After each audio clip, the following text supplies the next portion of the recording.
Go. We are live with our post-state show. We are going to be talking our awards, and I totally messed that capitalization there up. Just notice on there. And we're going to be talking a recap of our great state finals that was this weekend. Lots of stuff going on.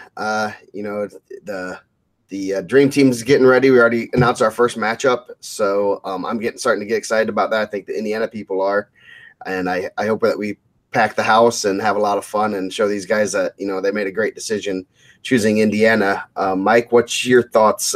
We got number one Mason Paris and Brandon Whitman from Michigan. He's the number two senior at 220. He wrestles 215 because Michigan's really weird about that kind of stuff. Yeah, why does Michigan do that, Joe? You guys are close. I don't know because they're a little bit. They were actually, if you remember back in 95, 96, no, 94, 95. I think it was my sophomore year that they changed the weights and it was 100, 106 and was kind of funky like that. Michigan led that, and now when they changed the weights again, they said no more. We're not going to do this anymore. So it's kind of interesting. But great matchup already. I know we got a couple other great ones. I know we got a really good match set up for Brayton Lee. We're not going to announce that one quite yet, though. So it's going to be a lot of fun. Indiana, come to wrestle, I hope, because I think we have enough horses, and I think we have guys, that aren't in the rankings like Mills, Rooks, even Connor Graver had a great tournament this past weekend. He just committed actually officially, but we got a lot of guys that we're sitting on there that are pretty darn good. I'm excited. We were talking through text about all the Division I talent in Indiana right now that maybe aren't in the national rankings, but that can kind of go out and prove a point. I think it's a cool event that, coming to Indiana. I mean, we just seen how great the Indiana wrestling community is, and to get these guys, one last time and, show, kind of send them out in style, which would be amazing. Yeah, the USA has never been defeated in this. I think is it like they're in Oklahoma or something one time, and they almost pulled it out, but they didn't. You look at who we have: Jose Diaz, Tyler Triana is not confirmed, but he's on the list right now. Mills, Rooks, Rump's a sleeper. I mean, he's gonna get a. He might get a pretty good guy, and it could be interesting. You got Christian Hunt had a great season. He's pretty solid. He's wrestled national level competition, and he's pretty good. Brayton, obviously. Is he confirmed also, or not confirmed yet? Hunt, not official, but I talked to him at State, and he seemed pretty excited about it. Mappus, Noah Warren, obviously Warren, I think, is going to do it as long as obviously people saw that he was a little banged up on Saturday. Yeah, that kid's a warrior. He literally got stitches on the mat. Yeah, he's wrestling. And he probably had some of the most fun out there too. One of my buddies from work came out, it was his first day finals, and he's like, that guy was just getting it. Like that guy was having a ton of fun out there. Yeah, he's a great kid. Had him on a gorilla team a few years ago. And, nice kid. You never know what, when you pick kids up, you never know what their personalities are going to be. I never really talked to him or anything, and he's a great kid. I know he wants to wrestle, and I'm sure that as long as he can walk, he'll probably wrestle, because obviously he doesn't care about getting stitches in the middle of a match. Oh yeah. When he laid down there, I'm like, I think he's getting stitches, and like Chad and them were like, they're probably just. I'm like, he's getting stitches right there, and then I confirmed it. So that's pretty impressive. So look forward to us announcing our matches. They got 4 or 5 guys confirmed, I think, right now. So we're just waiting for others to confirm. So as soon as I get them, I'm gonna probably sit on them as long as I can a little bit, and then we'll promote the crap out of this event. So I'm excited. Yeah, and I think we got a lot of it's an individual sport, but it would be cool for Indiana to be the first one to beat the USA team and kind of view it as a duel. I remember the year Howe wrestled Conrad Poltz at the Indiana Illinois All-Stars. Brendan Cosgrove was wrecking the older Ramos brother, and the guys on the side were like, "Hey, save us team points!" Like you're telling a guy that's nationally ranked to save team points, and I think that's gonna be huge. Like you just kind of go out there and wrestle as a team, and go out there and try to win and put on a showcase, but also if you're losing, don't just mail it in. Yeah, no, it should be. I think these guys have a lot of pride in the state, and I know all these a lot of the coaches do and stuff. So I'm, it's going to be fun. It's going to be, we got the DJ already set up, got a spotlight. I know the superintendent. I was talking to Coach Snyder, and he said the superintendent kind of got word about this event, and he's like, "Well, I was going to wait till next fall to put in that spotlight, but I guess I got to do it early." So they got a brand new spotlight at, I think they used it for one of their last duels, but it was mainly for this event. And then they got a new wrestling room that's going to be showcased off. Is pretty neat. I guess the superintendent told him that it will be done by April 14th. And the construction guys are like, "Do you need us to work overtime? Just get it done." Nice. I'm not paying overtime. So they're taking it pretty seriously all the way up, not just Coach Snyder and the coaching staff and their kids, but all the way up through their school system to showcase their school. They're doing a ton of work there when I went and visited this fall. So it's going to be fun. Hope to see lots and lots of people. I know a lot of people are, asking, where to get tickets, asking a lot of questions. So I like to hear that. So we're going to keep promoting it. And don't forget about it. We're still 6 weeks, 8 weeks away. So keep it in mind.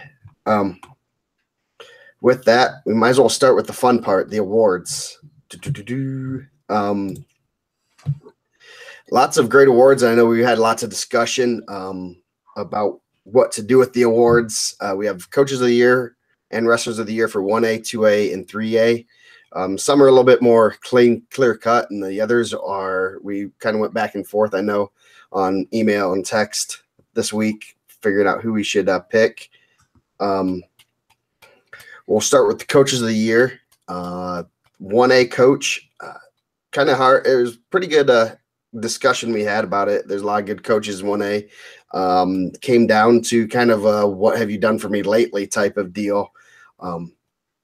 Central Noble had a really good season. They were 4th at team state. Lost a couple real close matches late. Just matchups. I didn't really see a lot of them, but I'm sure it's at that level. It's a lot of matchups, giving up pins or having guys just a little bit better in different areas. But they had a real good season. They got 4 guys of state, by far the most in 1A. Had 2 state placers. There were only, I believe, 8 state placers from 1A, and a quarter of them were from Albion. So Coach Chuck Fleshman, 1A Coach of the Year. I need my clapping thing, don't I? So, I got hands, man. I got hands. Okay. 2A Coach of the Year. This one was pretty well clear cut, both from team state and individual state. Frank Baumgartner from Wawasee really turned that program around. 3-4 years ago, they had like 5 or 6 kids on the team, I think. And yeah, those guys were awesome at the semi-state too. A lot of exciting wrestlers. Yeah, they have and they're young still. I think they return a lot of their guys. So should be another team. They should be in the hunt again for another 2A title. And I think they definitely turn that program around really quick, and definitely shows what you can do at a program. I know they used to be pretty tough back when I was in high school, and getting them back to that level. The old car days. Oh yes, there had to be one there, right? Oh yes, I got beat by 2 of them one in high school, one in college. There's no shame in that. Those guys are really good. Yeah. Kevin Carr, my sophomore year, going, "Oh, this guy's like 0-0. He's not that good." About 45 seconds later, his hand was getting raised. I'm like, "Oh, he's decent." So, 3A Coach of the Year. That one we got a lot of discussion on. There are a lot of great coaches, a lot of great candidates for that. And sometimes we look at, when we're doing these, we kind of see, what you started with during the at the beginning of the year, what you how you ended, things like that. A lot of times it's the easy choice to pick the state champion, whether it's 1A, 2A, whatever it is. And sometimes it is that way. This year, after a lot of discussion, we're going to give it to Matt Shutley from Perry Meridian. Well deserved. I think. Yeah. I mean, all the guys and that were contending for that were all well deserved. But I think we kind of talked about it with a lot of people picked them to rebuild and not have it. I mean, even in the preseason magazine, they weren't ranked, and those guys just reload every year, which is amazing. Yeah, I mean, the things I look at is you look at how they did at Disney, and you look at guys like Belo and Aiden Warren and some of the guys that were their studs this year. They were like 500 at Disney. They weren't, you're looking at like how did they do there, to kind of see how those guys are. And you're like, oh, he's not going to really be that good. I mean, you're going about 500 at Disney. That means you can be decent, but most of the time you're not going to be considered a state contender. You're going 500 there. So they did a real good job, lost like 10 kids to graduation or transfers and reloaded. And, they didn't have the horses. They didn't have the superstars. They just reloaded and had it, they beat the team that ended up winning state. So in a duel, that's pretty impressive. If you had said they would have finished second, at Team State, second ranked dual team in the state after what they lost, a lot of people wouldn't have bet on that unless you're from the south side of Indy. Yeah. And those guys do an amazing job just creating the atmosphere.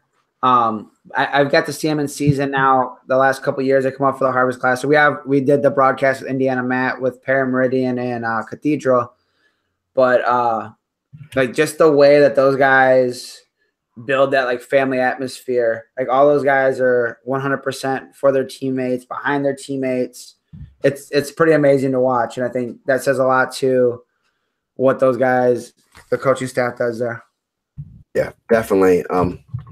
They always are putting in the time that I mean, one thing you always go to any off-season tournament, and you see all their coaches there. So they put in the time, definitely. So, congratulations to all you guys. We will be in contact with you guys about, getting your awards, and got to get them all printed up and everything, but definitely a great year for coaches. It's great that we are able to have discussions about, even 1A and, who are we going to talk at 1A?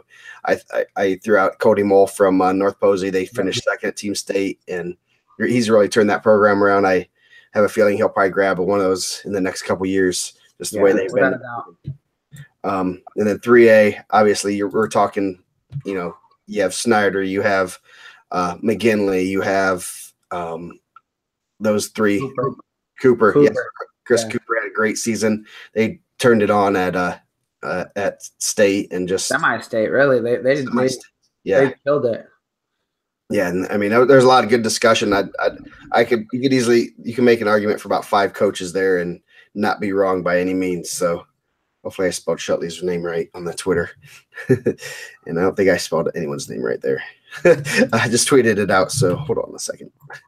Yeah, they don't spell check names on Twitter, guys. No, I don't want to get yelled at by the coaches. I just and Shutley looks like he could probably put a hurting on some guys. So. Yeah, make sure I'm spelling these names right. Bumgardner doesn't sound right. Bumgardner. Yes, Bumgardner. I don't know if I spelled. Yeah, I did spell that right. Okay. I gotta make sure I do that. Let's see if make sure I spelled Shutley's name right. Okay. There we go. Or is it Schoettle? Yes, I believe so. I did spell them right. So we'll take 2 on that tweet. Moving on, Wrestlers of the Year.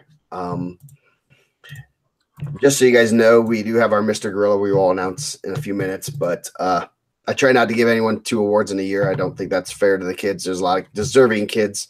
So obviously we could go 2A could be Mason Paris, but he's in the running for Mr. Gorilla. He will get one of those top 3 awards there. So that way, I feel it's better. I mean, we have a lot of kids we should recognize, and they all work hard and stuff. So 1A was pretty cut and dry. Noah Kressel from Wabash had a great season. He had 2 losses. One at semi-state, one at state, lost to the first and second place guys in the state. No shame in that. Going to North Dakota State, highest placing 1A wrestler. Yeah, he was really impressive too. I thought that he looked good all weekend. Yeah, he did. And you have 2 losses on the year, and it's the number 1 and number 2 guys. You can't take that for granted. 2A coach or wrestler of the year is someone that I thought had a great season, kind of quietly. Great kid. I know some great stories about him, but Braden Curtis from Yorktown, 2-time state champ, just dominated everyone. Not really. I mean, the close when you consider him having a close match, it's just the close score. I don't think he never, he sweats bullets. I guess. I mean, just close matches. It doesn't phase him. Yeah. I remember that Mooresville match with Justice Cash. Cash gave him everything he had, and it was, he just kept doing his thing and ended up winning. That's how Braden wrestles. He's going to make a pretty good college prospect in the near future. So very, very impressed with him. Yeah, the adjustments that he made from middle of the season when he wrestled against Curtis till now, he really controlled that match in the finals. And just an all-around good kid. I got to see him at lunch. His dad's a good guy. I met his mom. Just a real respectful kid, really good kid, and I think that speaks a lot to the way he's raised and how well he's doing. Yep. It basically was between him and Hunter Watts. They're both the only 2A champs. Watts had a great season, great run at state. His only loss was up at 126 to Mejia. So definitely they'll both be in the mix next year for that. I'm sure both of them will be in the mix for Mr. Gorilla too. So hopefully they're both in the mix at 126, right? How exciting would that be? Yeah, we need some more drama at 126. That's the yeah. Speaking of 126, the 3A wrestler of the year. Obviously lots of guys to choose from. Asa Garcia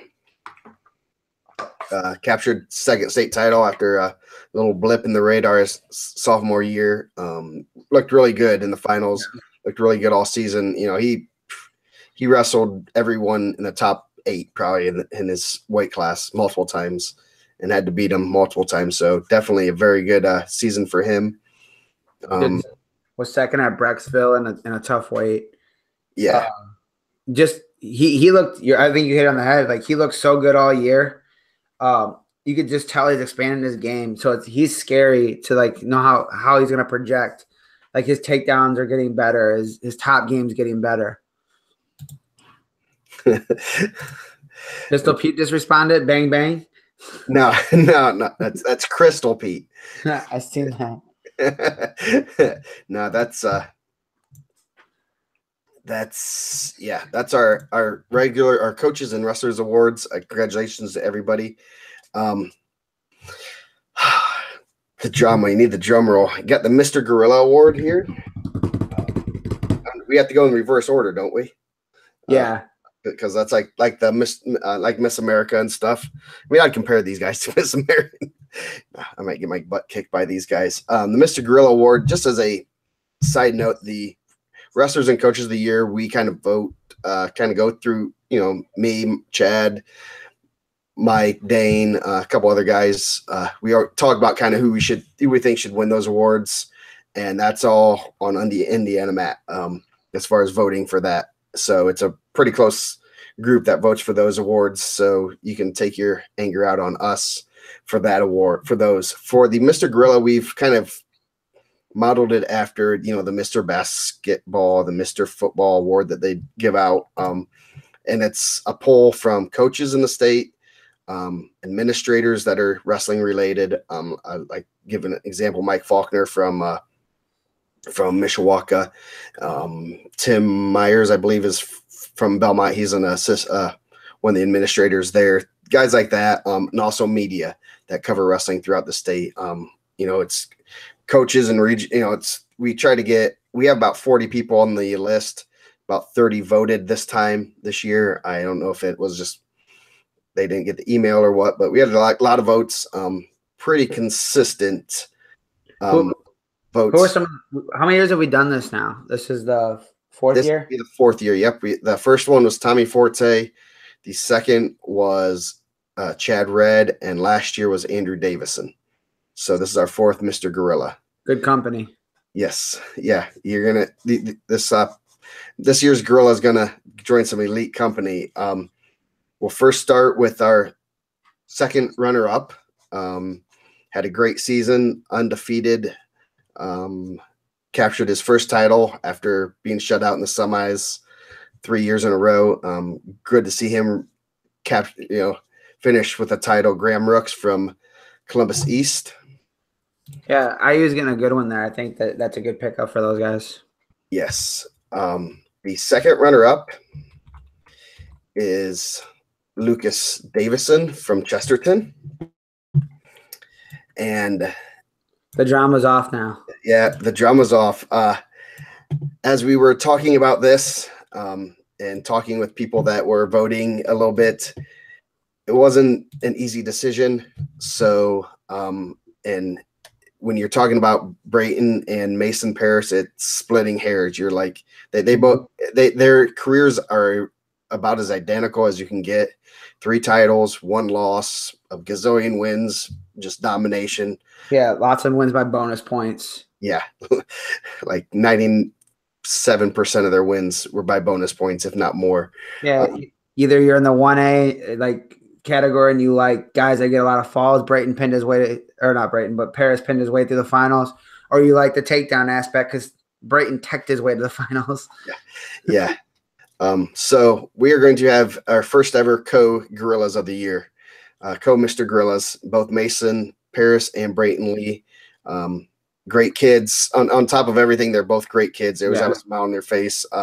That's what, that's the hardest part is when you look at everything else, you look for the intangibles, those things like, they're what kind of kids they are. And both are just great kids. And kids that, they both deserve the awards. So we have the authority to give it to them both because they both deserve it. So congratulations. Guys, I mean, in the big picture too, are leaving Indiana wrestling in a better place, just setting that bar higher, which is great.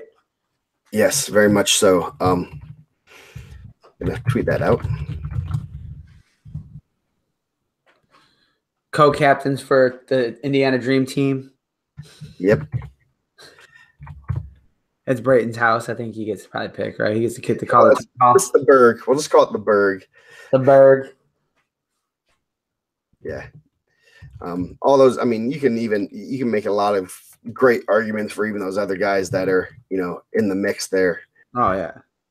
And I'm sure there was. I'm sure the voting's always interesting to see. It's like the outstanding wrestler tournaments I posted a couple weeks back ago.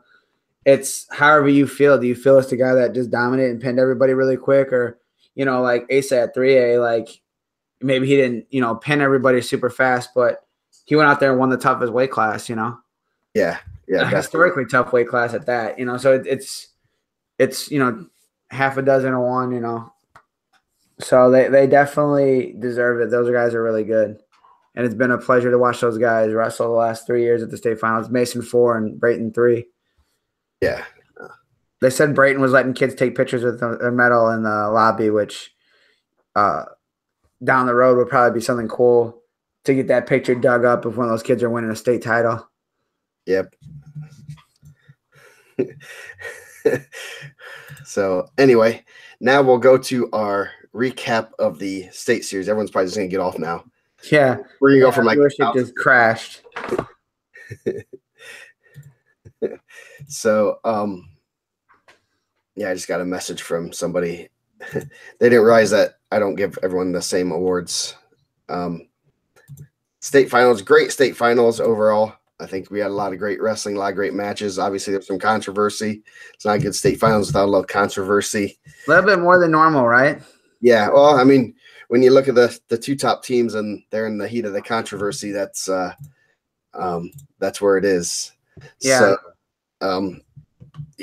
that's that's what it is. That's how we, it's tough. It is. I mean, it's real tough. I mean, you knew going in that it was going to be a close team race, and you can pinpoint, 1 or 2 matches where it makes a difference. So it's one of those things that, it is what it is, and you have to learn from it, get better from it. And that's, no matter how much you complain, Cathedral still has a trophy. They're not going to relinquish it.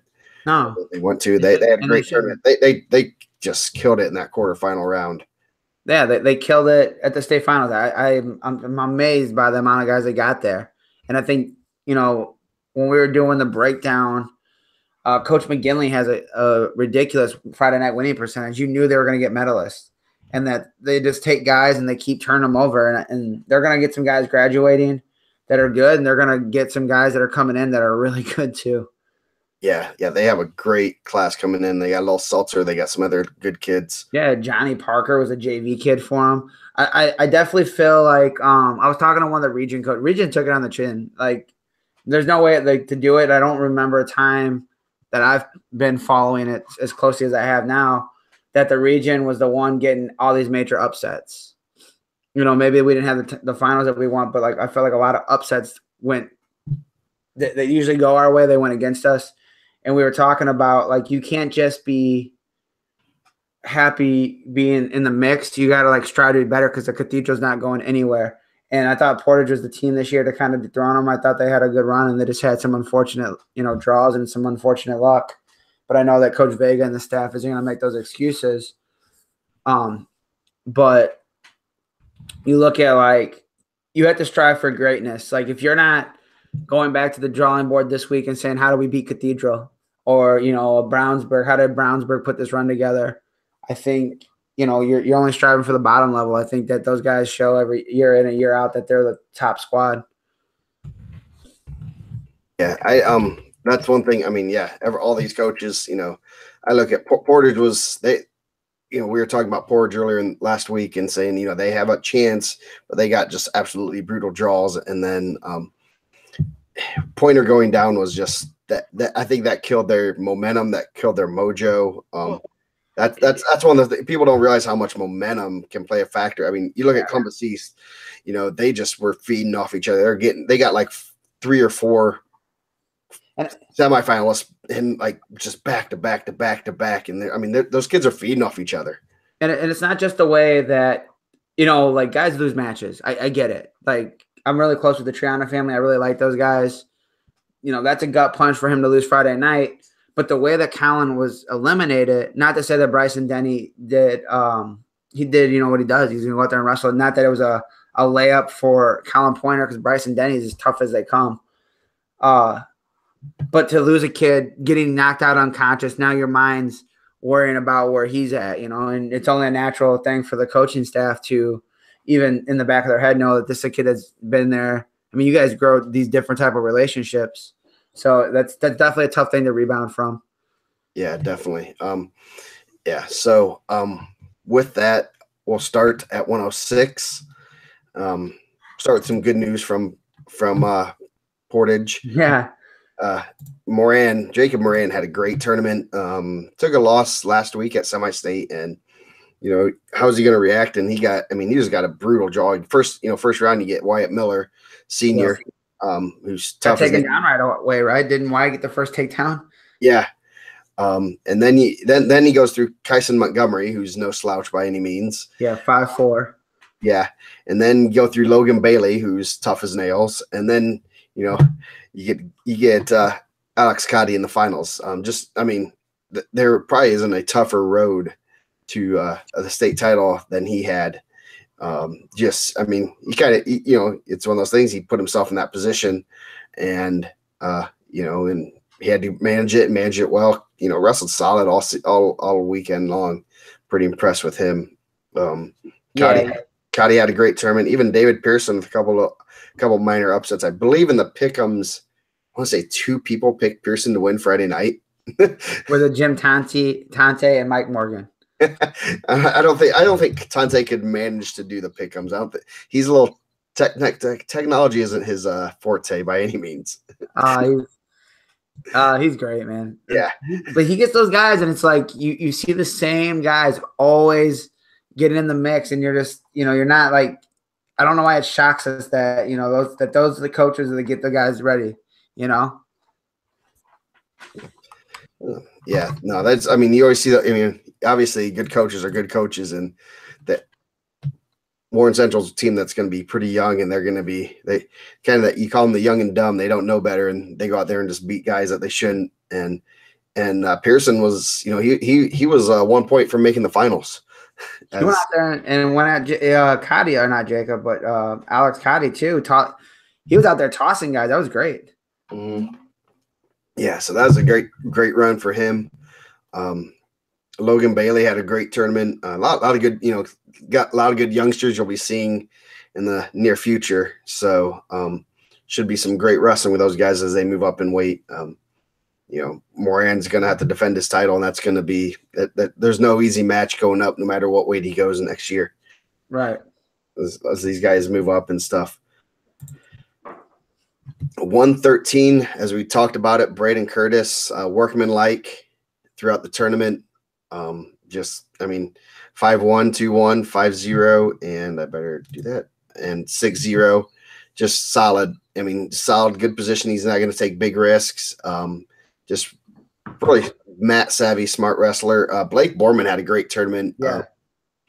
Obviously the word was that he's having surgery on something in the near future. So he had a great turn beating Braden Lowry, a great match there. Like to see, Borman at 100%. That obviously he wasn't 100%, but he put on a great show there. Mike's making dinner here. I did have to pull some dinner out. It was going off. Yeah, Blake Borman was super impressive. Bruised kneecap was what they were kind of letting out, but it looked a little bit more bruised, a little bit more tore than bruised. And he wrestled really well. He's going to be really exciting going forward. Yeah, he's going to be in the mix. Yeah. And definitely cannot overlook him and about the other 94 freshmen and sophomores that Modern Day has. Yeah. They got a really good kid at 106. That's a backup that I think he weighs about 95 pounds. That's going to be really good. Nice. The bottom half of the bracket, AJ Black, Andres Moreno in the quarterfinals, 18-14. Holy cow, that was a crazy match. That's a bloody match. That was great. Those are the matches that you look back and even though that's not the state championship match, you look back and you're like, wow, that was an amazing. Those guys were just getting it, like just out there going and flipping around and just putting points on the board. It was last year, I think Black had a was it the semis or the quarters where he had a bloodbath too? Yeah, he likes those Saturday bloodbaths where I remember them like taping his face or something, and because he almost ran out of blood time the year before. So he's not afraid to bleed his own blood. Man, he's in those tough weights too, man. Yeah, you hope that he can find a spot next year where he doesn't have defending champs in there. Yeah. Maybe he doesn't have to wrestle Curtis 5 times. Yes, you don't want to say the dreaded best to never win it, but you look at him. He had 1 loss his freshman year, second. Obviously, wherever he goes, there's going to be hammers, and he's right there with those guys. And it takes one match. He could easily be in that mix. He's going to be in the mix no matter where he's at. And I think he was a little overshadowed this year. Came in third there, lost to Lowry, and Lowry ends up 5th. He ends up 2nd. That bottom quarter bracket was one that we were pinpointing that's just a crapshoot. Carson Eldred looked pretty good all weekend. He only lost 7-5 to Borman, which shows he's really improved a lot since his freshman year, and he's going to be in the mix right there. I know he's his brother was pretty tough. His brother was in the finals. I think he was, wasn't he? I think he was once. So he had a great tournament also. Any other comments on 120 or 113? What do we have? 1 senior out of that weight, 2 seniors, Joe Just and Diaz. So all those guys are going to be coming back. And who was it? Shearer. Yeah. Shearer, Just, and Diaz. So yeah, all those guys 13 of those guys return. Which is going to be exciting. It's going to be an exciting going forward. Yeah. This is when the perfect storm starts happening. You're going to get like some of those guys at 120, some of those guys at 26, and that's why those weights are always so stacked. Yeah, these kids these are young guys, and they're going to grow a little bit here and there. So should be interesting, seeing where these guys end up in the offseason. That should be a little bit of a prognostication of where they're going to be Oh, nice. Riley's wearing a Indiana Mac shirt. 120, another great weight class. Watts, very, very impressive. He was putting it on people. Kind of let off the gas a little bit in the finals, I think, and that's what we were kind of talking about. Kind of dominated people, taking out Logan Wagner 9-0. Wagner's had some good wins. Obviously, beat Treon in the first round. Yeah, tough way for Tyler to go out. You kind of hope he rebounds and be able to curtail some of his success and some college career. But Logan Wagner, I think he's going to be really good. That kid looks really strong, and he just goes for it. I thought Coach Williams did a really nice job getting those guys ready. I was impressed with those guys at Dallas Smith, and they didn't disappoint at the state finals either. Yeah, they had a real good state finals too. They had some real good kids there. Obviously, they didn't have the premier names, but their kids wrestled well. Going down, Wagner looked just like Jason Sertzis. I don't know. I didn't really look at him that closely, but I think they're going to the same barber for sure. Nice. Going down that bottom half bracket was just crazy. Brock Peel, Ray Rio, close match there in the quarters. Then you had Sam Fair, Drake Campbell, Fair making the finals out of there, and Rio making the semis, getting third. Just a crazy weight. I mean, just stacked weight. You run that weight again, you might get totally different placements out of everybody. Yeah, I like that those guys are all pretty tough on top. That's like my big push outside of heavyweight. No one leaving for heavyweights is like how good it is. How you can be a game changer on top. Ray Rio, Brock Peel, Sam Fair, all really tough top wrestlers, and I think those guys kind of changed the game. We've seen it at 145, which we'll get to. Yeah, well, even Watson even choose down against Fair, so that tells you how good he was there. Yep. 126. That was a fun weight. Just studs up and down there, the lineup there. A lot of guys having some great tournaments, peaking at the right time.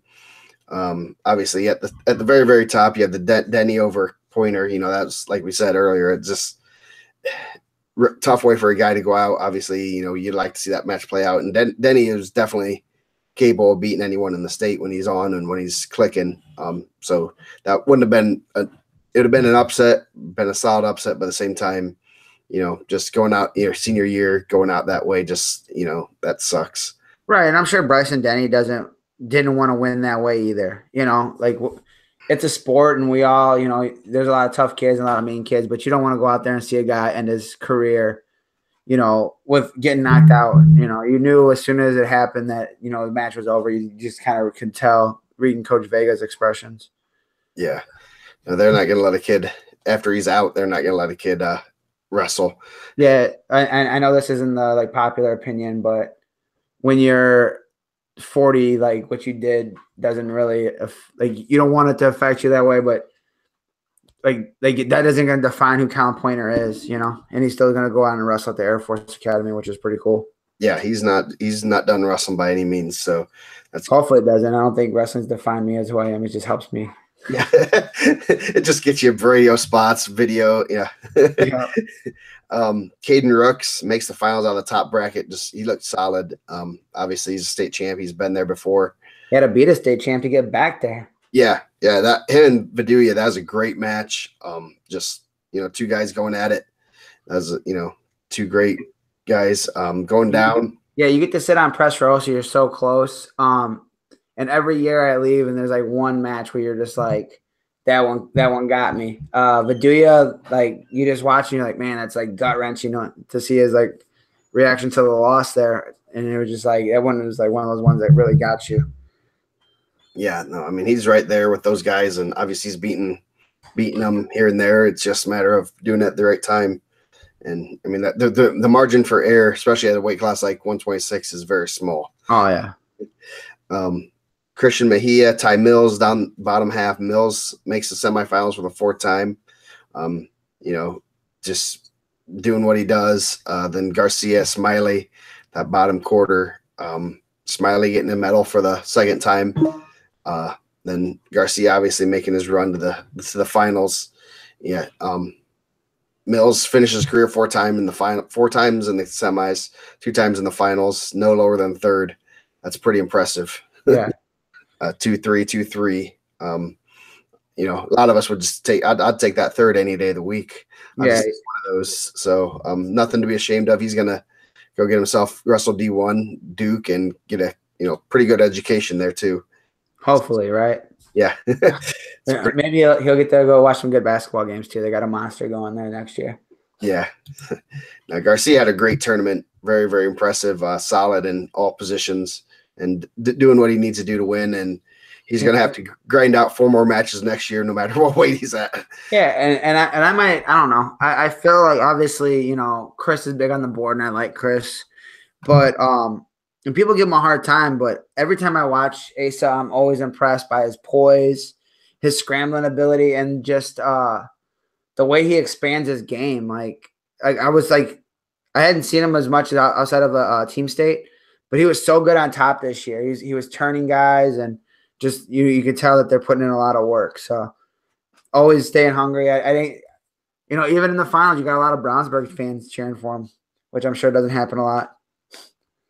Yeah. Yeah. He's, if you didn't know, he's dating Brayton's sister. So, hey, man, bringing people's dirt out here. they're keeping it in the county. So, moving up 132. Graham Rooks just looked solid all weekend. Manzona Bryant had a great tournament. Did he end up third? Yes, he did. And then Drew Colin Kreitzer. I don't know, should we use his government name? I don't think so. I don't like that. Yeah. It's like, who's Colin Kreitzer? I didn't like the Jack Rockney Hurley. I feel like if you got a cool name like Rockney Hurley, you rock it. You don't put, even if it is your name, you don't put Jack. Drew Kreitzer, I was looking for the bracket. I was like, where? Like Colin, I don't know who that is. Yeah. Kreitzer had a good tournament. Kind of one of those guys that just, obviously he's a product of the Brownsburg room. Who's he wrestling with? He's wrestled Ty Mills, Blake Mulkey, all those guys. If you don't get better, that's Evan Lawhead. Yeah, yeah. And you look at the guys he's wrestling with every day. If he doesn't get better, then there's something wrong. Coach Schneider told me that Colin Kreitzer was going to be a state semifinalist last year, Indiana Matt. And I was like, oh, cool. And we put him in the watch list, and that's why he's a Hall of Famer, man. He's, he's calling him a year in advance. Yeah, very much so. Manzona Bryant looked pretty solid. Obviously, ran into Rooks. He's going to be one to watch the next couple of years. I'm excited. He's going to be right in that mix, and he's going to be, he's fun to watch. He'd rather throw you than know you. I'd like to see him and Mosconi wrestle. Oh, man, this whole weight had some dudes that like to put up points. This was a fun weight. I think this was like one of those weights where you get to see a lot of good Manzona. Jeremiah Brooks loves to put up points. Yeah, he'd rather throw you. Mosconi's all those guys like to wrestle pretty open. So hopefully we'll see them back wrestling each other pretty soon. Yep. Obviously Rooks capping his career with a title, being in the finals the first time. You look at he was right there for 3 straight years, and finally broke through. Obviously he was after his brother, but it was that semifinal round and stuff was just crazy for those guys. Oh yeah, that quarterfinal and semi, that whole Saturday they wrestled. I'd like to calculate what their record was all on Saturday, because it was pretty darn good. I like their coaching staff too. Those guys are good dudes. Yeah, they are. Moving up 138, we have Rump. Rump had a great tournament. Looked really solid from the get-go. Yeah, he's a takedown machine. I understand that college scholarships are in short. I don't like the Christian Rump either. That's Chris Rump. College scholarships are in short order, but someone's going to get that guy, and he's going to be really good for them, because I think that staff has done a great job with them, but I don't know if he's even scratched the surface of how good he can be. Yeah, definitely. It was a 3-1 overtime match when him and Mello wrestled at the Trikoff, and I know that he'd come off an injury, Rump did, so he wasn't clicking very well, but and now he just dominated. And it was a 9-6 whooping. He gave up a couple stalling points late and just kind of he wasn't gonna take big risks when he had that late. That go behind he had was just lightning. Oh yeah, that was like textbook. Like, you couldn't even drill that a better way. Yeah. He's so good. I know we posted on the board. This is the big week for the board. Like, who's the next Chris Rumph? I was hoping to find some like athletes that are guys that are just starting out that can kind of make that run. A lot like they said, Kiave Guerriere. But everyone's telling me stories from the 80s. I want to hear about the next Chris Rumph. Who's going to find the next Chris Rumph? Yes. Yeah, that's going to be interesting. Another guy that comes out of the woodwork, the DeAndre Wilson, those type of guys. Another, the bottom half of that bracket, we had the controversy of the tournament, the Melo versus Mulkey match. You hate to see that for any kid, whether it's Melo was on the wrong end of it last year. Yeah, a bad call, and he was on the good end of it this year. So and obviously I don't think I know his dad posted something on the board. I know the kid. He's going to do what he needs to do to win, and that's what you do. So he won 2 overtime matches to get to the finals. Him and Goering was an overtime match. So Mulkey ends his career. I give Mulkey a lot of credit coming back and winning for third. Not only for himself, but also for the team there. Beat a kid that had beaten him earlier in the year. So that takes a lot of heart. That takes, that's digging pretty darn deep after you just get your heart broken. Yeah. That way was as good as I thought we previewed it too. Columbus East came out there on fire. Dawson Combat 11-9 with Rumph in overtime. Rumph, Porter's got 2 champs. What did they say? Leroy was 0 for 6 before that. They had to burn the 0 for 6 suit. Yes. So I got 2. Melo obviously has had a great career. Man, you just hate to see a call like that, especially in overtime. I've never been in that situation. I know that Derek was pretty heated. You put so much time in with these kids. I don't blame them. Obviously, everyone can sit there and we can all be armchair quarterbacks and say, well, that's disrespectful or however. No, like that. He sees how hard that kid works every day. And to be like in that situation, I just think that the way that we choose officials for the state and I don't care who it was. It could have been anybody. It doesn't really matter to me. But you have guys like Chuck Barnett, Russell, Bart Welch. Eric is doing a broadcast with us. Troy Hans has a towel. Like, you have good officials. Leo Mercado's there. Like, you have good officials that have to wait their turn in the seniority way. I just think that we should try to get the best, guys there every year. Yeah, it's a interesting process to say the least, and for the coaches, and it's I think we're gonna lose good officials because of the way they're selected, and that's disappointing. Yeah, that's one of those things that you hope that they can get fixed. They have improved it a little bit over the past couple of years, past 5-10 years. So hopefully they keep improving it and tweaking it.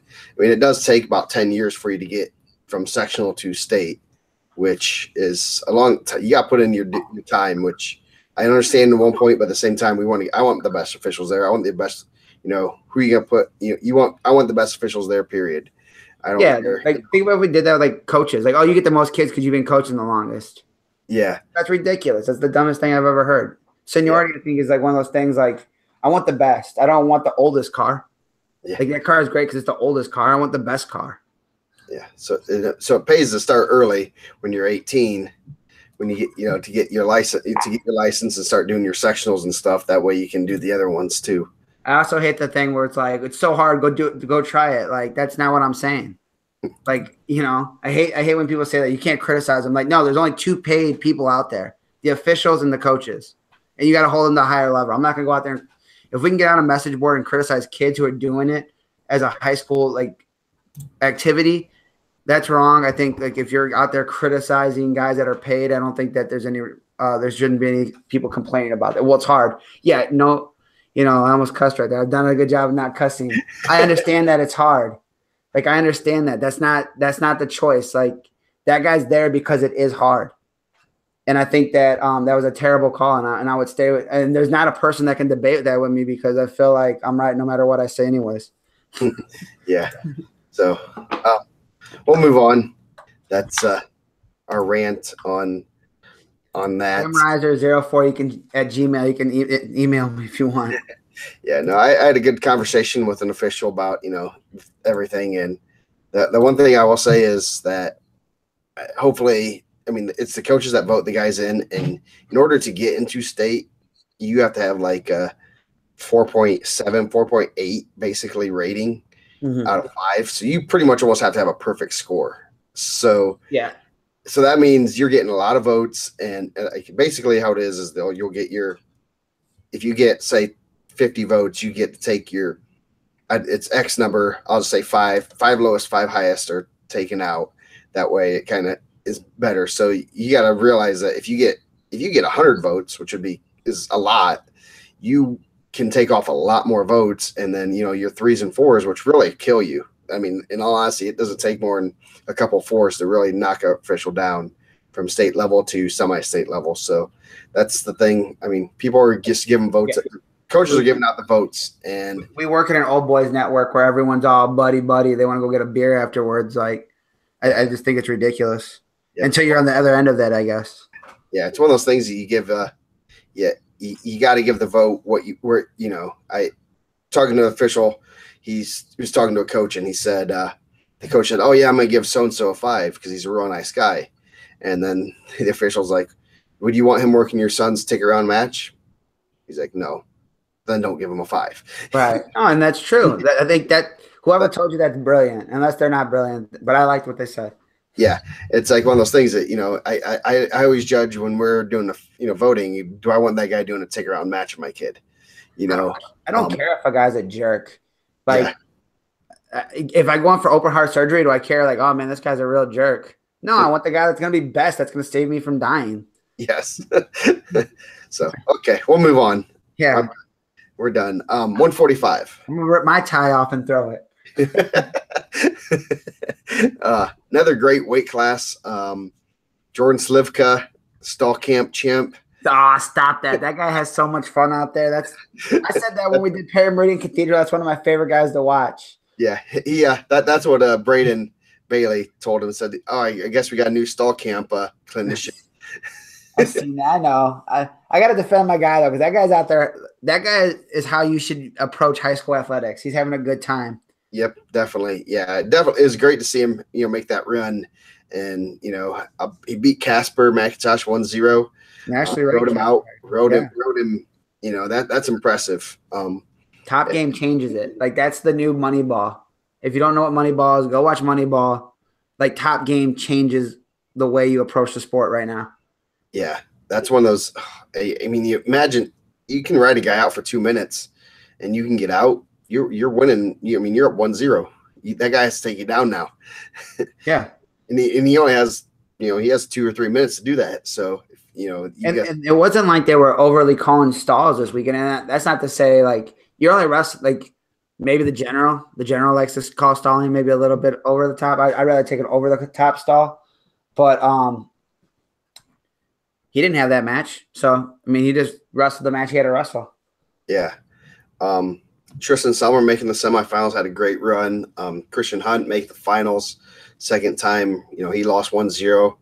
And I know there's a lot of decision that people asking, why did he choose neutral? Obviously, Slivka's pretty good. And you're going to need a takedown to win the match. I wasn't in on the talk, what they're thinking, but you got to take him down, whether it's in the third period or you look at, I give myself 2 minutes to take him down instead of I get out maybe a minute and a half in, and then I have 30 seconds, and then I have a minute to take him down. If you get out. Yeah. I don't know if there's a tougher kid in the state that just grinds more than Casper McIntosh, just a straight grinder, and he couldn't get out. Yeah. And I don't remember a lot of guys that rode him this year, if anybody. Yeah, that's crazy, Matt. I mean, a lot of good matches there. Slivka obviously coming out on top. He's going to be in the mix. Obviously he's going to go Drew Hughes style, choose top. I would I think I I credit this to Bobby Joe Maldonado. I get to talk to him a good amount. You got to win 2 of the 3 positions. So if they choose down and you choose top, you're winning 2 of the 3 positions. Yep. Because they can't get away from you, and maybe he needs to turn some people more. But I thought that's game changing. I mean, look at even the championship match with Christian Hunt. Like, no, we're going neutral. Yeah. You need a takedown. What are you going to go 1-1 and go to ride outs with a guy that's what he wants to do is ride you out? Yeah. That's, and then you give yourself a minute to take him down if you get to overtime. I think that's you're wrestling to win that match. You're not wrestling to take you're not wrestling to win the duel and only get decisioned. You're wrestling to win that match. We live in an old school world where like far too often guys are like, yeah, go down. What is it, the Willie Sailor? Like, yes. Go in your best position. If your best position's on your feet and you got a guy that's really good on top, like don't just run into a brick wall. Like it's dumb. Pick your best position. Pick where you're the best at. And it's still the same thing with deferring in the second period. I more and more we make a choice in the second period rather than deferring. And I think it's situational, but at the same time, it's not always the defer the second period. I want to build a lead sometimes. Maybe I want to close the gap a little bit. Maybe he just took me down. I can tie the match up, and now I'm in this match. And you put the pressure on the other guy, things like that. So there's a lot of different strategies, and it's not the tip. It's not set in stone. I defer. I choose down. Defer down. Yeah, I think that that meatheadedness from time to time can like bite us in the behind. Yeah, very much so. Moving up, 152. Brayton Lee, Tech fought everybody. A lot of good matches here. Yeah. Corbin Pollitt with the upset Friday night, obviously helped Columbus East. He got 7th, but he was right there with everybody there. Donnell Washington, a lot of people I know were very, very impressed with because he just throttled everybody else that he wrestled other than Brayton. Yeah, that was an emotional match, huh? Yes, that was a little heated, to say the least. You don't get to see too many emotional Brayton matches, but yeah. Yeah, Washington's tough too. He's real tough. Noah Lamore, Elliot Rogers had a great run again. Obviously, he's no sleeper like he was last year. Makes the finals. He's good on top also. Yes. Derek Blueball loves likes him some upper body too. He's trying to go throw. He wants to throw you in no here, right? Yes, very much so. So, obviously, Brayton Lee's show. We'll move on. Yeah. We got enough talk about Brayton. Great post. I think that I'm not the biggest religious guy, so I'm not gonna come out here and get crazy, but he definitely, you could tell he has a strong belief in God, and it was pretty cool to get on the mic and share his belief and use his platform. Yeah, definitely. Great kid. Everything I've always talked to, always excited about wrestling. 160. That was a fun weight class. Lots of upsets, lots of great kids. Friday night, Brooks Davis over Diego Lemley. That was pretty eye-opening right there. Yeah, Region doesn't really get those upsets like that a lot, and that was 3 or 2 in one night. You're just 3 in one night. You're just kind of like, wow, this isn't a good night for us. Yeah, that was a crazy match. And he got dominated, which was very, very uncharacteristic of him. And then Nick South, I guess he lifts weights, from what the kids say. Is that what he's doing? Because that kid is jacked. As Slivka said on Instagram, he doesn't miss leg day. And I asked Slivka, have you ever missed leg day? He's like, well, in order to miss something, you actually have to start it. He does hit the leg day. He's pretty thick. Yeah. Now great tournament, great run for him. Obviously, he sat out last year, very, very hungry. Close match with South or with Cash, and then kind of taking it to Gleason Mappus. It was close, and then got a reversal and some near fall to kind of break it open. So, Mappus is no slouch. Yeah, great career for Mappus also. Yeah, 4-time state qualifier, 3-time semifinalist. Last time a run. I seen you tweeted his brother. Yes. Well, it's Mapster 2 and Mapster 1 too. So I'm like, oh, I didn't realize I But if Sean wants to jump in this thing, we'll take that help too. Yeah, yeah, he has 5 years of college experience. So hey, tough Friday night matchup, man. We talked about it too with Hunter Reed and Gleason Mappis. Yeah, no, that was I mean, I didn't see that, but I knew it's pretty good match there. A lot of great, Tucker Kaufman with a great run. Yeah, he looked solid, putting it together at the right time. He'll be back next year. Him and South and Winner. Lots of great kids there. So Davis. Let's see who else. Yeah, we're gonna have a nice state finals next year too. Yeah, you think we lose a pretty good senior class, but we have a lot of guys coming back. 170, another crazy call here in the semifinals. Noah Warren looked real good throughout the day. Just tough as nails, and he scrambles. He's unsigned also. He's fun to watch. Yeah, he has great scrambling ability too. It's kind of underappreciated with him, but he can scramble, ends up on top. He's like a cat sometimes. I love to tell this story. So Noah Warren had a lot of hype coming into high school, and we went out east to Fort Wayne for the Indiana Mat preseason open. And I like to see some of the incoming freshmen, especially guys at like 52. I think he wrestled around 52 then. And he went out there to wrestle in a singlet that had Drake on the front, Lil Wayne on the back, an owl, and a New York Yankees sign. I said, you know what, man? This kid's got it. This kid's got swag. I like this guy. Nice. I just want to know, where are you getting this singlet at? You're not just buying that stock. There's no way you have a Lil Wayne and Drake singlet stock. You never know where they get. No, that's great. Yeah, he's a great kid. Gonna be another big Friday night upset. We can't just skate over that Elijah Mahan and Carson Brewer. Yeah, that was crazy. That's another big upset. I mean, Brewer's tough as nails. Mahan, he's been around, and obviously he must have been in a hurry to get out of semi-state for his choir practice or something. Why? Because he looks just like Bruno Mars, like a jacked Bruno Mars. Yeah, I think he was wearing like a Ron Kelly choir shirt or something like Friday or Saturday. I'm telling you, he's in like the choir and does like the musicals and stuff. So he's, that's a joke, but it's true that he does do that kind of stuff, which is pretty impressive. Man, he looks like Bruno Mars. Go follow him on Twitter. I don't have his Twitter in front of me, but if you're a single lady watching this show for some reason. On a Thursday night, go follow him.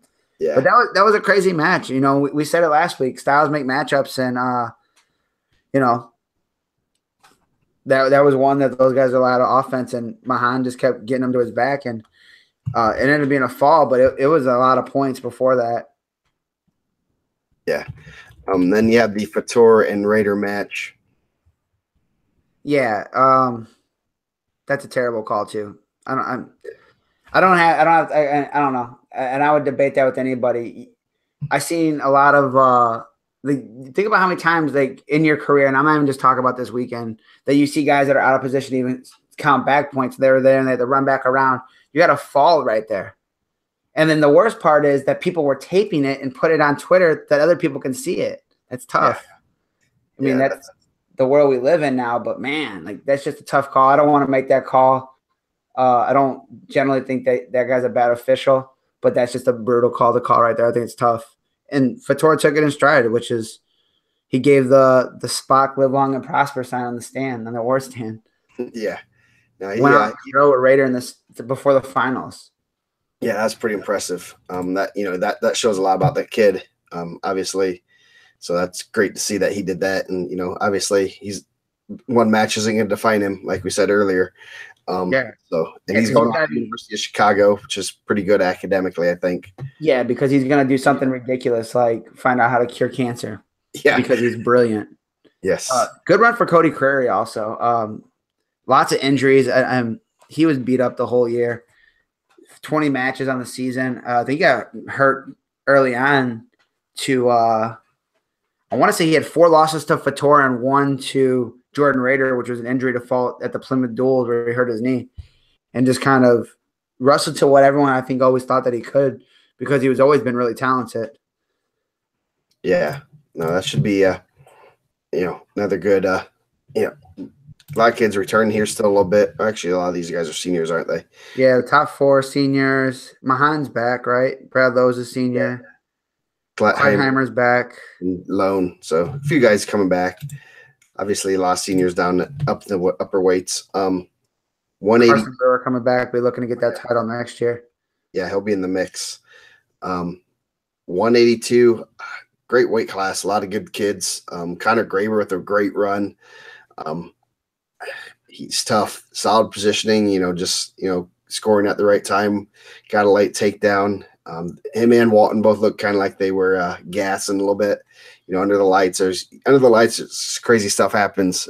I thought there was a second there, a roll through. I thought they were going to Chin Whip City. Yes, they almost did. Tough, great run. You're right. Great run for Connor Graber. He wrestled out of his mind. I think you hit it on the nose, and I think that's an underrated opinion that staying in good position will win you a lot of matches. Yes, very much so. And, he had a great tournament. Walton, obviously, another great career. 3-time semifinalist. Yeah, 3-time semifinalist. 4-time placer. Definitely. I hate to say it, but there's a lot of guys in the senior class that I could say that, as deep as we are right now, that those guys had some great careers and never won a title. We can just start naming those off. And I hate to say that, I don't want to say you never want to be that guy, the best and never win it, but he's, another guy, 3-time semifinalist, 4-time placer. Another real good kid also. I remember one time he let you take a picture of him pinning him. It takes a saint to do that. Physically. He had no. It takes a saint to let a guy do that. Michael and Caleb, right? Yes. Yeah, no. Great weight class. The Noah Kressel Silas Allred match was a good one in the quarters. Yeah. That kid's really good. I got to meet his dad, Eric Allred. Real good dude. He's always on the board. That kid's the truth, man. That kid's going to be really good. Yeah. And Kayev Guerrier, doesn't like to practice, but he makes his way to placing 4th in the state. But yeah kid, he's pretty good. Good run for him, kid that just started as a freshman. That's a great example for guys, at their school and stuff that, hey, you don't have to – it helps starting early. There's no question, but you can still make big strides there. Yeah, Aaron Mosley also liked to lift weights. I don't know if you got to see that kid this weekend. Yeah. Yeah, there's a lot of guys when you start up here, they lift those weights. Yeah. 195, Lucas Davison. The Davison versus Panola match was crazy. That was awesome. Panola has a gas tank. He has at least 3 gas tanks. He's like that big diesel Ford that just keeps going. Yeah, that was a great match. No disrespect to Sam Hansen, who's going to be a priest, which is pretty awesome in itself. Yeah, I see someone post it. If that was a lie, then we're just gonna run with that. But that Davison and Panola should have been under the lights. I think that thing was awesome. Thomas Panola, when he lost that match, might have hit himself in the face harder than I've ever seen anyone get hit in my life. Yeah, no, that was Then Panola had to beat Sonner, who's pretty tough in the quarters there. So lots of good kids there. Shane Stitz with a great run out of a 4 seed, beats Savio first round and then beats Bryson Ford and gives Hansen a pretty solid match for at least half a match. But Hansen had a great run also. Fourth. Yeah. So I thought Sam Hansen was a junior, but I guess he is not when I'm looking at it now. I thought Jack Rockney Hurley. Hey, Jack Rockney Hurley, if he puts some, he's going to wrestle because Penn loves to wrestle in the summers. That guy's on the light next year. I don't want to hear Jack Hurley from Kevin Whitehead. I want to hear Rockney. Yes. I'll go talk to Whitehead about that. You go, no, his name's not Jack. Yeah. So moving up to the Mason Parrish show. Yeah, he's amazing. Yeah. And he did. You look at guys like Ryan Hammond and Brandon Strecker, both tough wrestlers. He just made them look silly. That tells you the level he's at. We've talked about Mason Parrish so much. How about this Friday night, Joey Kidwell, Levi Leffers? That was my favorite Friday night match. Those guys went out there and got at it. I think you left. I seen you leave, Joe. And I'm just thinking, like, look at this guy. Hear me talking all the time about leaving before heavyweight, and he's just cutting right out of here. Yes. Yeah, I heard that was a pretty good match. They're throwing each other, into the boards and yeah. Yeah. No, that's Leffers kind of came out of nowhere. He's had a real good season for Central Noble. Then you have Gavin Hare, the Hare. That's my boy. We dabbed it up too. He said I was the only guy that picked him, which is true. I like to go back and see in the 4-win semi-state picked him that I actually was like second in. How many people had Gavin Hare? Nice. Yeah, I don't think a lot because he had a brutal draw. Brandon Strack, motor on him. I like that guy. Brandon Strack wraps up a great career. Cutting down to 220. Not many people were cutting down to 220 to Russell Paris, but he got on the right side and made the finals. Nothing to be ashamed of there. And I think that was more of a team decision for those guys. You figure with Anthony Atria, there was no way Anthony Atria is making 220. Yeah. Like that guy's a big man. So you do it for the team and you kind of put yourself in there because if Brandon or they call him Rudy, so it's always weird when I say Brandon when you're talking about the Joe or the Maldonados, they always say Rudy, so it always throws me off. But that he'd have been in the mix at heavyweight. Yeah, he was right there overtime with Isaiah last year. So good spot for the team. I think that it's always viewed as an individual sport, but that's a good team move for him, and he gets under the lights as a senior.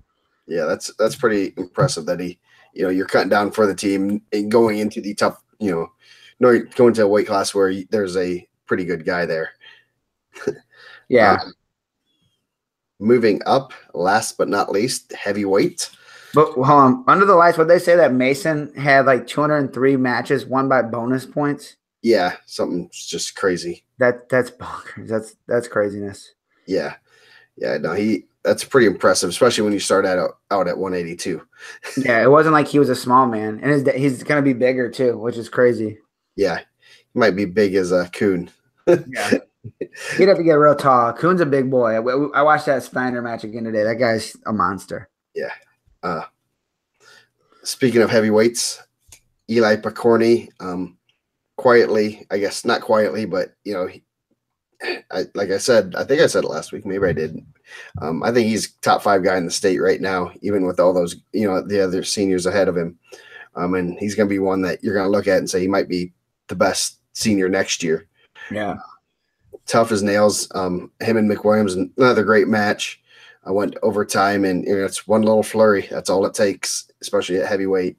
And that's tough. The Donnie Kreider, Isaiah McWilliams, it's kind of disappointed it kind of didn't live up to the hype. He just Bus does what Buzz does, man. He finds ways to win. The Donnie Kreider era comes to an end. That was a good run for Don. Yeah, no, he had a great career. I assume it was the state record for pins. I never have gotten confirmation, but he's had a lot of pins. He was pinning guys down there. Like he would just, I love to say Donnie Kreider things, but he just like Donnie Kreider things this year was like a wrist and a wing, and he has to be ridiculously strong because he makes guys that are giants just get pinned. Yeah, they're drilling. The one Tyler Majors from Lawrence North. The rumor was he's first-year wrestler, and he made a run. Yeah, he made a run, beat Garrett Curtis first round. 4-1, had 15 losses, ends up 5th. Beating some really good guys. That's pretty impressive. A few of these guys. Go ahead. He beat Newcastle had such a good semi-state, and he was 4th. He came back and took 5th, and he beat Obst and Stone. And Stone was in that same spot. Yeah. No, they should be a couple guys returning here. Holden Parsons, Yorktown had a good tournament until Friday night. Picorni returns. And then Jamichael Watts from North Central. So North Central is going to have another guy coming back. Jamichael Watts, like he had that one in the bag Friday night. He went. I don't know if he didn't know the score. He went for a throw and went into his bag. Oh, jeez. It was like the Illinois and Iowa duel. Like the one thing you can't do is get pinned, and he gets pinned. Yeah. Jamichael Watts We got to see him last year at the freshman sophomore state. That's a large man too that moves very well. Nice. I don't know if any of these heavyweights are signed anywhere. Are they? Do you know of? Not that I know of. I mean, Eli's going to get some looks. He obviously has national success. He's got the build for it. He's got a large dad. He's going to be someone's heavyweight for a long time. Yeah, I saw Picorni and Kreider walking next to each other, and obviously Kreider's pretty tall. Picorni's not much shorter. No. So he has a lot of. I mean, and I was looking through the rankings the other day, like flow rankings, and Picorni's 1 or 2 after all the seniors drop out. Yeah. So that's pretty. Another guy that's going to be right in the mix for national accolades. I know football. There's a lot of football players in here. I know football is kind of the cool thing to do if you're a big guy. But like some of these guys could probably join on with some of the, of our colleges. I seen that you posted in AIA and JUCO. JUCO. I mean, some of these guys could get on and make a nice, get an education. I know I tweeted Isaiah, sent like a nice Twitter message, thanking us for always supporting him, which like it's easy when you're such a good kid, Yeah. But I tweeted at, Bad Boy Bedoy, like maybe you should, see if this guy can go to Calumet College. And then, Mitch Rhodey came back, was like, Tech's pretty good with heavyweights too. So I don't think these guys are going to be lacking people coming at them, but, I don't, Isaiah McWilliams, he just finds ways to win. A Donnie Kreider, who knows? That guy could go out there and, put some work in an AIA level or, even D2. Yeah. No, he has some. He has some skills, and he's, a heavyweight. It's such a wide open game, and if you have a couple good things, you're good at it. You can be a game changer. But yeah, he does things that just tell me he's ridiculously strong. He grabs legs like full extended arm and pulls them up of grown men. Yeah. I know that sounds like anyone that's competed knows how hard that is. Yes. No, should be some, I'm excited to see some of these seniors where they end up. There's a lot of guys that are unsigned that should be, that hopefully will be picked up by whether, small schools, big schools, I know those, Indiana Tech, I know Wabash, I know Manchester trying. Yep. All those teams are always looking for kids, especially bigger guys. Those are always hard to find, but should be some fun, getting those guys into rooms. I know they've had some good tournaments, so definitely have the skills to do a lot of damage there. So we always do this and I like it, but I know we're about to wrap up. How excited are you for this freshman class coming in? Looks like it's going to be a pretty good class. Yeah. So I'm excited. Obviously we lose some good seniors, but you look at some of those weights, we just are loaded in some of those weights. And I think that, like we keep saying, the depth is getting better. And when it's not easy to win pick'ems because there's 3 or 4 guys in each weight that you can easily say have a legitimate shot to win it. Yeah, shout out to Sprunger. What do you get? You won it this year. I was 3rd. Yeah. Yep. Sprunger got the championship overall. He definitely was celebrating that. He did lose, the state to Spires, so Spires got at least 1 on him. Yeah. Spires took it on the chin for Fort Wayne. Yeah, but you get too much information. You start getting these, you start picking guys that you want to win. It's been tough. You got to refocus. That's a young man's game. Yeah. How many middle school kids have won the Indiana MAT preseason open? 3: Brandon, James, Nick Lee, and Jesse Mendez. Those guys have all had pretty good careers. Jesse Mendez coming into Indiana next year should be pretty exciting. Yeah, definitely.